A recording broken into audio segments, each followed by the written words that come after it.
I live in a quiet neighborhood in northern Nevada. Nothing bad ever really happens here. Just retired couples, long driveways, and the occasional firework complaint. That kind of suburb. Last year, my neighbor across the street, Don, asked if I could house sit for him over the 4th of July weekend. He and his wife were taking a trip to Yosemite and didn't want to leave their 2 cats alone, even with auto feeders. He handed me the spare key and said all I had to do was feed them once a day and bring in the mail. Simple. The first 2 days were easy. The house was a little colder than I liked, and their hallway light would flicker when I passed, but I figured it was just bad wiring. Then came the night of July 4th, and things got weird. Around 8:45 p.m., I walked over to feed the cats before the fireworks started. It was still light out. The street was buzzing with neighbors setting up chairs and lighting sparklers. Don's house was dark, not a single light on inside. I assumed it was to keep the house cool. I let myself in and called for the cats. Nothing. Usually they came running. I walked into the kitchen, food bowls untouched, water untouched. I figured they were hiding from the firework noise, even though things hadn't started yet. Still, I checked every room. That's when I noticed something odd. All the hallway photos had been turned around. Every frame was flipped, facing the wall. Even the wedding picture by the stairs. I figured maybe Don didn't want to leave them exposed to sun damage or something. But deep down I knew it was weird. As I stood there, something banged upstairs. Loud, sudden, like a dresser tipping. I called out, nothing. Then I heard a dragging sound. Long, slow. I hesitated. Don never mentioned anything about anyone staying upstairs. Their guest room hadn't been touched in years. I decided to leave, grabbed the keys, fed the cats quickly, and locked the door. Outside, it was fireworks and kids with glow sticks. Normal again. I tried to forget it, until I looked up at Don's bedroom window and saw a shadow watching me. At first, I thought it was a reflection, but then it moved. The shape of a person, standing perfectly still, just behind the curtains. I texted Don, "Hey, is anyone supposed to be staying at your place tonight?" No reply. I tried calling, went to voicemail. At 9:15, I heard a knock at my door. Fast, repeated. I opened it to find a police officer. He asked if I lived here and then told me there had been a 911 call placed from Don's address less than 10 minutes ago. The line was silent. Then it disconnected. He asked if I'd seen anyone go in. I said no. I explained I was just house sitting. He nodded, radioed something in, then walked across the street. I watched from my porch. He knocked, opened the door, stepped inside, and then, nothing. He didn't come out. After 5 full minutes, I crossed the street. The door was still open. Inside it was dark, quiet. I called out. No answer. I stepped in. The kitchen was empty, but the food I'd just poured earlier, gone. Bowls clean. Like something, or someone, had licked them dry. Then I noticed the officer's flashlight on the floor, pointing down the hallway. Toward the stairs, I picked it up. As I turned to look up, there was someone crouched at the top of the stairs. Not standing, crouched, bent forward at a broken angle, one hand twitching on the railing. Their face was pale, almost gray, mouth open, and they started crawling down fast. I slammed the door and ran home.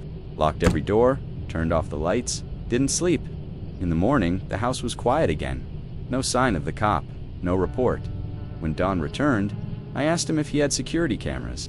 He said no. Then I asked, carefully, has anything weird ever happened in your house? He looked at me for a long time, then said quietly, that's why we leave every 4th of July.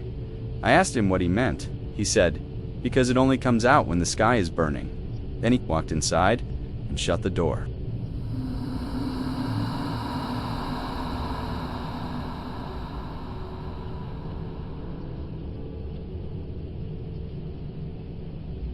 This happened last 4th of July.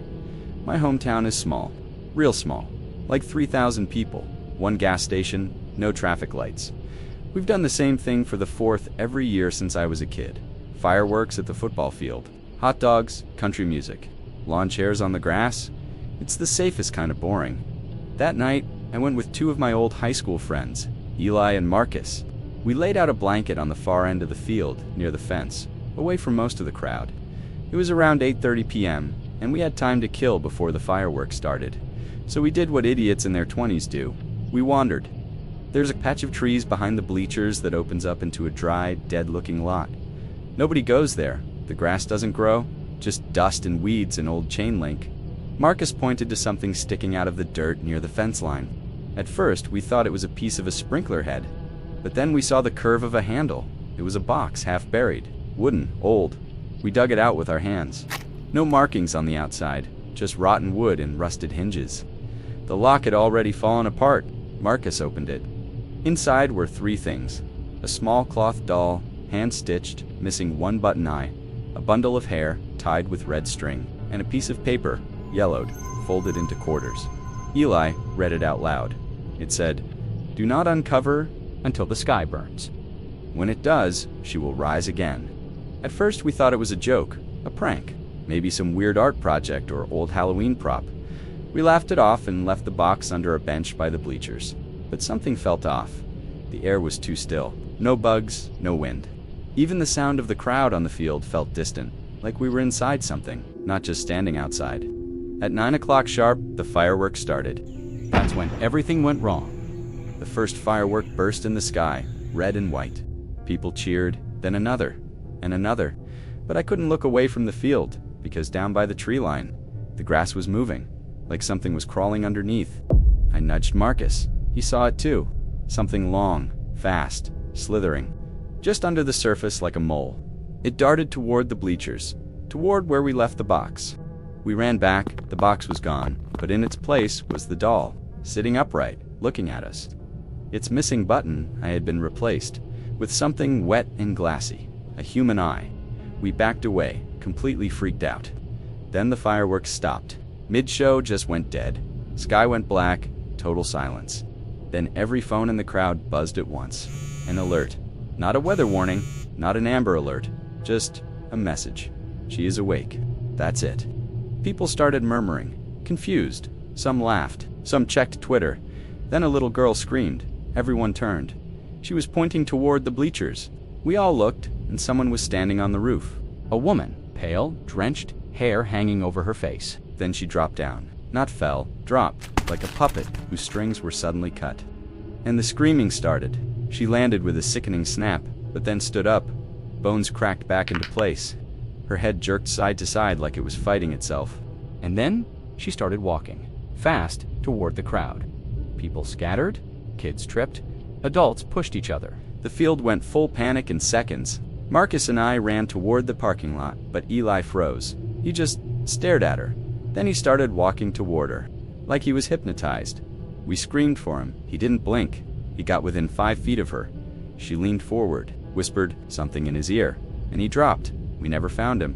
Cop said he ran off in the chaos, that maybe he hit his head and wandered into the woods. But we know what we saw. We saw him stop breathing the second she touched him. They didn't find the box either, or the doll.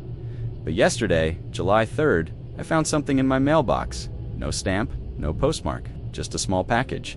Inside was a piece of folded yellow paper. It said, "The sky will burn again. She will return."